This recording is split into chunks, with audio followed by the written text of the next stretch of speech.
Guard could be deployed in Tennessee by the Trump administration to crack down on crime. Good evening and welcome to News 2 at 5. I'm Bob Mueller. And I'm Haley Wilkes. President Trump said he could consider taking action to address violence in Memphis during an interview with conservative radio host Todd Starnes. State Capitol reporter Tori Gessner talked to Tennessee lawmakers on both sides of the aisle to hear their thoughts. Republican Senator Brent Taylor, there's no bluffing about the crime in Bluff City. The crime situation in Memphis is about as appealing as a lingerie department in a Goodwill store. President Trump recently calling it the murder capital of America, promising conservative radio host Todd Starnes he'd put Memphis early on the list of cities where the feds could step in. And I'm sure the people would love it. Senator Taylor says he'd gladly accept the help, pointing to the impact the federal takeover has already had on D.C. Whatever amount the locals have moved the meter in terms of reducing crime, it pales in comparison to what President Trump was able to do in 11 days. No murders in 11 days.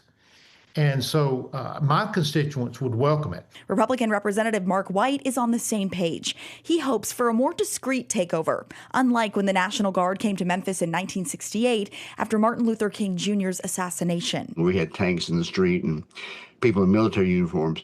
I think we could have a much lower key where the could be back office administrative help that you would never even know.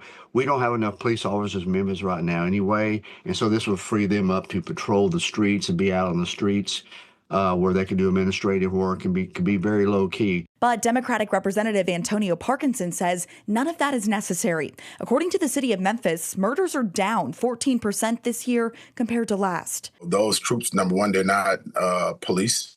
They're not police officers. They are our National Guard is used for especially times of emergency more than anything, and that's what their use is, or in war times. And we're not in war, and we're definitely not at war with each other. Parkinson believes local and state efforts, like his bill cracking down on nuisance businesses, which passed earlier this year, are putting Memphis on the right track. But Republicans argue more needs to be done, or Bluff City could put the entire state behind. Tennessee won't be successful if its most famous city is continuing to slide into chaos.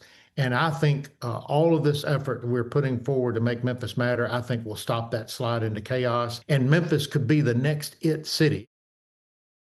We asked Governor Bill Lee's office for comment and if he would consider mobilizing National Guardsmen in Memphis. We're still waiting to hear back. Bob?